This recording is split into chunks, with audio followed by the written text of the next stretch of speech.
पंचदेव प्रार्थना एक शक्तिशाली मंत्र है।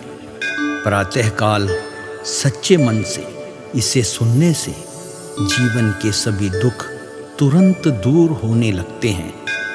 पंचदेव प्रार्थना को प्रतिदिन सुनने से जीवन के असंभव कार्य भी संभव हो जाते हैं।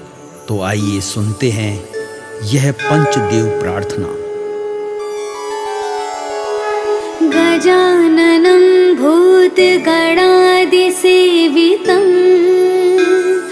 कपित्थजम्बूफलचारुभक्षणम् उमासुतं शोकविनाशकारकम् नमामि विघ्नेश्वर पादपङ्कजम्।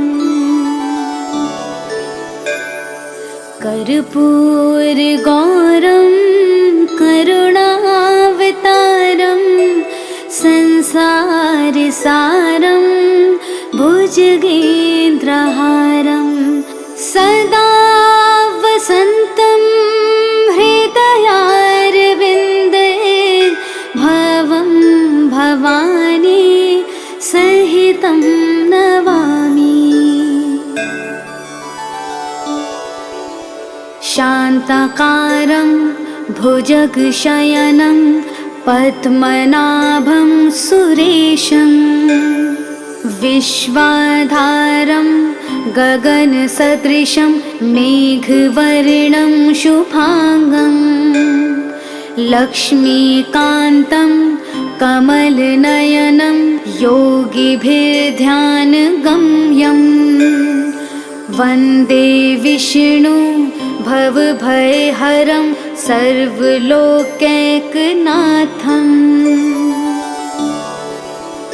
नीलाम्बुजश्यामलकोमलाङ्गं सीतासमारोपितवामभागं पाणो महासायकचारुचापं नमामि रामं रघुवंशनाथम्।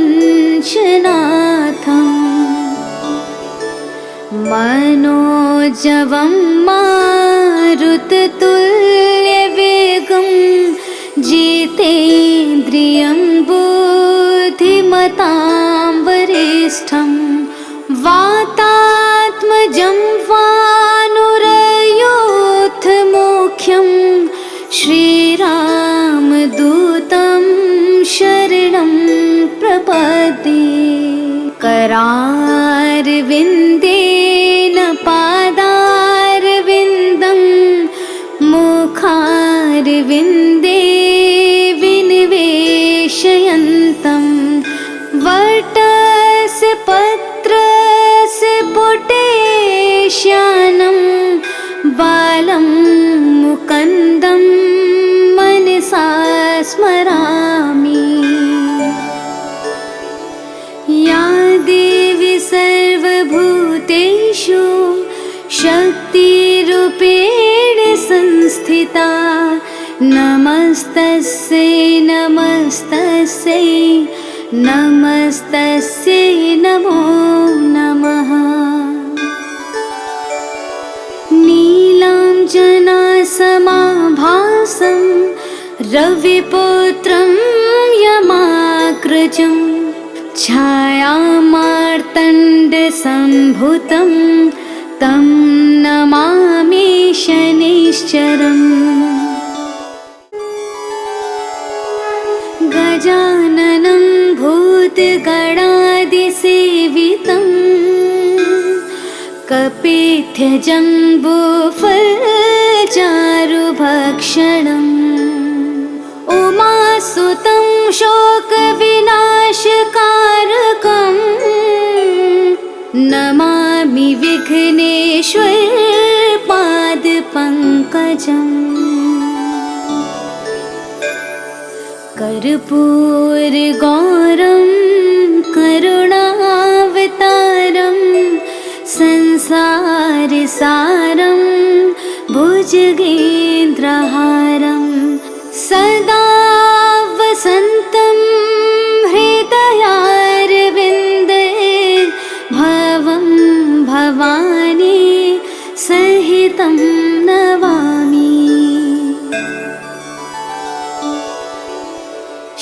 शान्ताकारं भुजगशयनं पद्मनाभं सुरेशं विश्वाधारं गगनसदृशं मेघवर्णं शुभांगं लक्ष्मीकान्तं कमलनयनं योगिभिर्ध्यानगम्यं वन्दे विष्णु भवभयहरं सर्वलोकैकनाथम्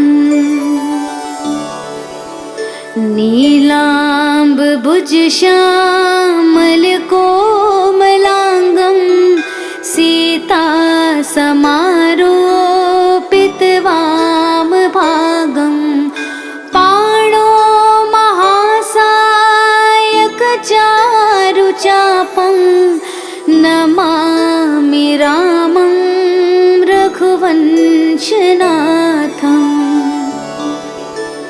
मनोजवं मारुततुल्यवेगं जितेन्द्रियं बुद्धिमतां वरिष्ठं वातात्मजं वानुरयोधमुख्यं श्रीरामदूतं शरणं प्रपद्ये करारविन्देन पादारविन्दं मुखारविन्दे विनिवेशयन्तं वटस्य पत्रस्य पुटेश्यानं बालं मुकुन्दं मनसा स्मरामि। या देवी सर्वभूतेषु शक्तिरूपेण संस्थिता नमस्तस्यै नमस्तस्यै नमस्तस्यै नमो नमः।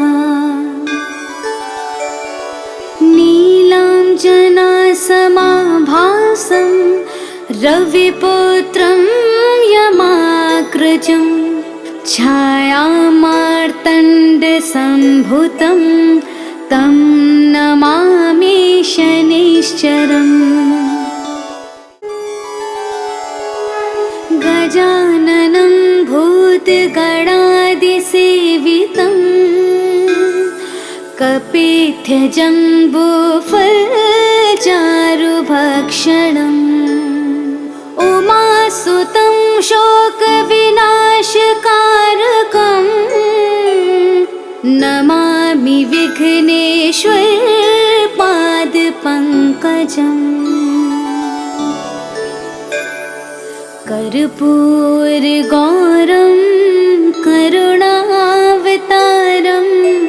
संसारसारं भुजगेन्द्रहारं सदा वसन्तं हृदयारविन्दे भवं भवानी सहितं नमामि।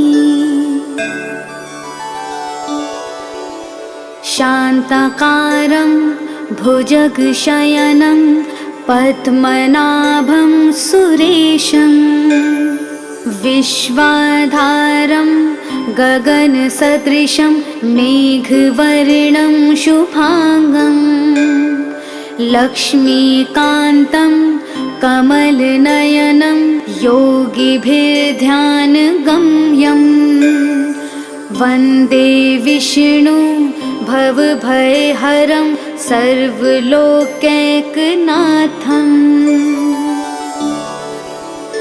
नीलाम्बुजश्यामलकोमलाङ्गं सीतासमारोपितवामभागं पाणो महासायकचारुचापं नमामि रामं रघुवंशनाथम् मनोजवं मारुततुल्यवेगं जितेन्द्रियं वरिष्ठं वातात्मजं वानुरयोधमुख्यं श्रीरामदूतं शरणं प्रपद्ये। करारविन्देन पादारविन्दं मुखारविन्दे विनिवेशयन्तं वटस्य पत्रस्य पुटेश्यानं बालं मुकुन्दं मनसा स्मरामि। या देवी सर्वभूतेषु शक्तिरूपेण संस्थिता नमस्तस्यै नमस्तस्यै नमस्तस्यै नमो नमः। नीलाञ्जनासमाभासं रविपुत्रं यमाग्रजं छायामार्तण्डसम्भुतं तं नमामि शनैश्चरम्। गजाननं भूतगणादिसेवितं कपित्थजम्बूफलचारुभक्षणम् उमासुतं शोकविनाशकारकं नमामि विघ्नेश्वरपादपङ्कजम्। कर्पूरगौरं करुणावतारं संसारसारं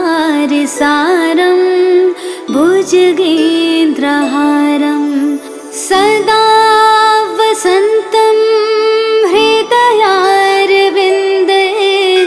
भवं भवानी सहितं नमामि।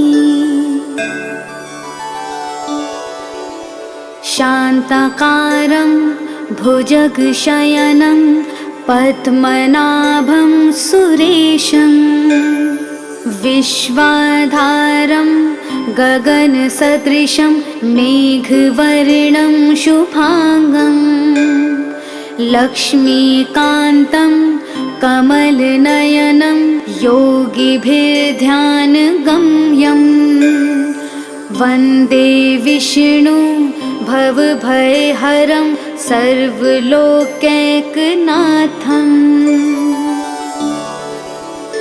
नीलाम्बुजश्यामलकोमलाङ्गं सीतासमारोपितवामभागं पाणो महासायकचारुचापं नमामि रामं रघुवंशनाथम्। मनोजवं मारुततुल्यवेगं जितेन्द्रियं बुद्धिमतां वरिष्ठं वातात्मजं वानुरयोधमुख्यं श्रीरामदूतं शरणं प्रपद्ये। करारविन्देन पादारविन्दं मुखारविन्दे विनिवेशयन्तं वटस्य पत्रस्य पुटेश्यानं बालं मुकुन्दं मनसा स्मरामि। या देवी सर्वभूतेषु शक्तिरूपेण संस्थिता नमस्तस्यै नमस्तस्यै नमस्तस्यै नमो नमः। नीलाञ्जनासमाभासं रविपुत्रं यमाग्रजं छायामा सम्भुतं तं नमामि शनैश्चरम्। गजाननं भूतगणादिसेवितं कपित्थजम्बूफलचारुभक्षणम्।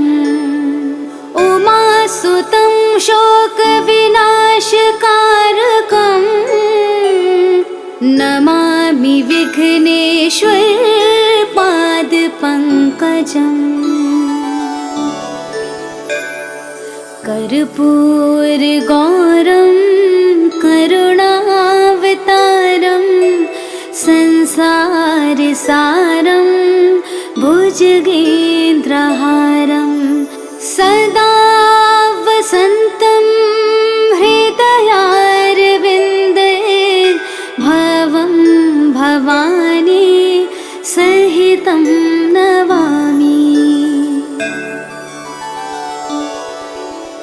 शान्ताकारं भुजगशयनं पद्मनाभं सुरेशं विश्वाधारं गगनसदृशं मेघवर्णं शुभांगं लक्ष्मीकान्तं कमलनयनं योगिभिर्ध्यानगम्यं वन्दे विष्णु भवभयहरं सर्वलोकैकनाथम्। नीलाम्बुजश्यामलकोमलाङ्गं सीतासमारोपितवामभागं पाणो महासायकचारुचापं नमामि रामं रघुवंशनाथम्।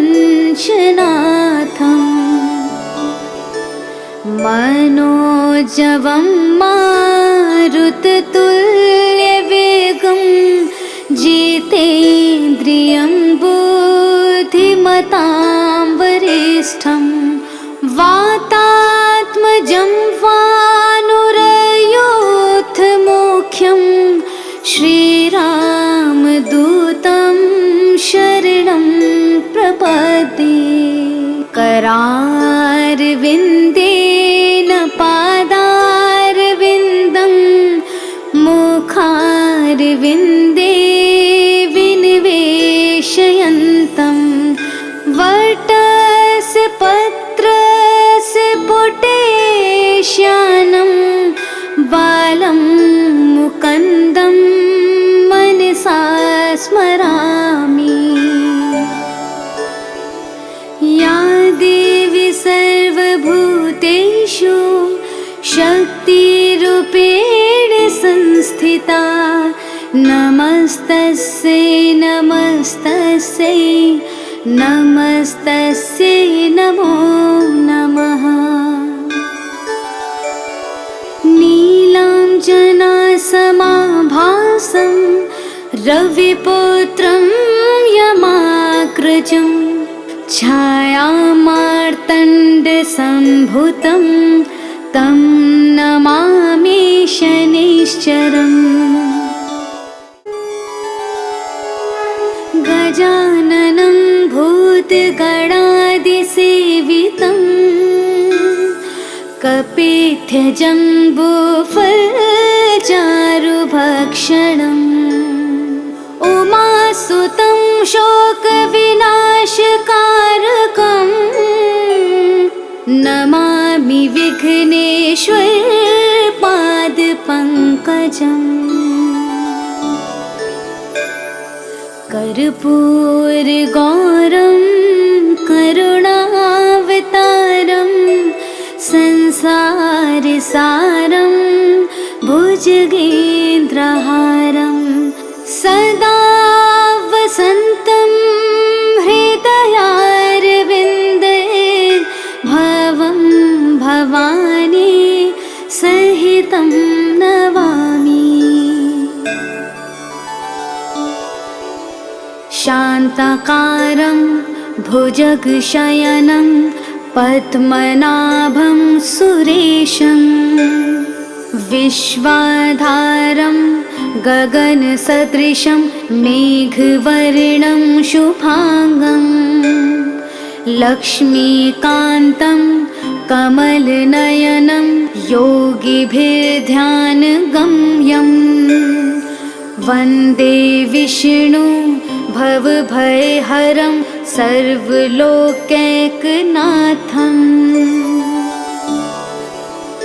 नीलाम्बुजश्यामलकोमलाङ्गं सीतासमारोपितवामभागं पाणो महासायकचारुचापं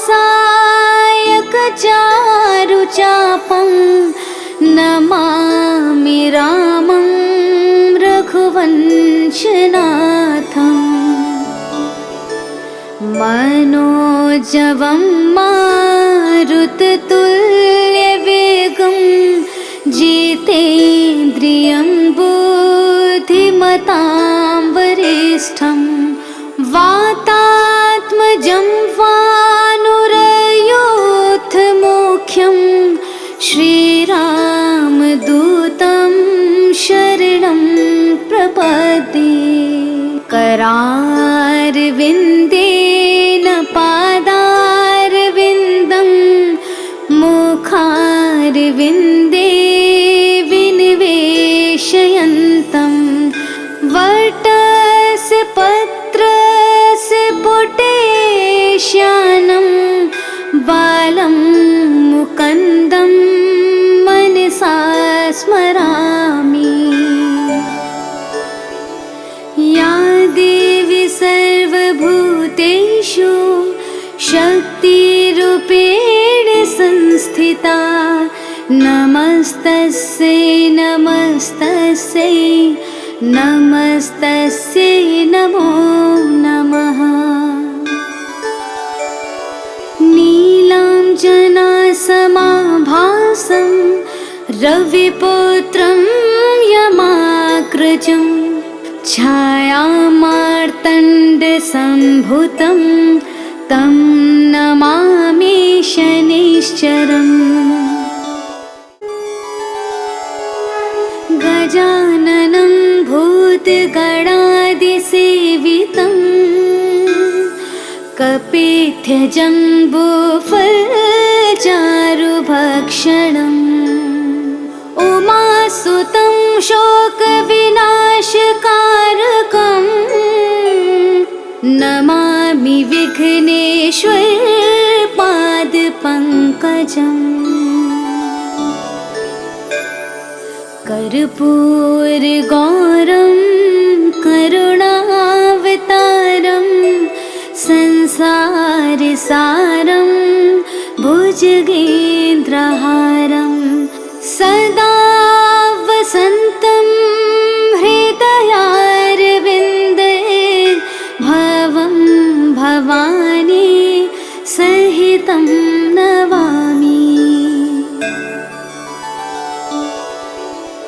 शान्ताकारं भुजगशयनं पद्मनाभं सुरेशं विश्वाधारं गगनसदृशं मेघवर्णं शुभांगं लक्ष्मीकान्तं कमलनयनं योगिभिर्ध्यानगम्यं वन्दे विष्णु भवभयहरं सर्वलोकैकनाथम्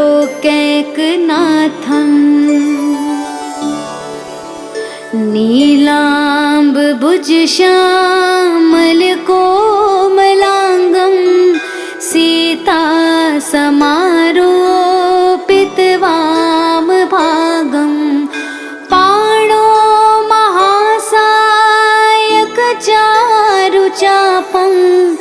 नमामि रामं रघुवंशनाथम्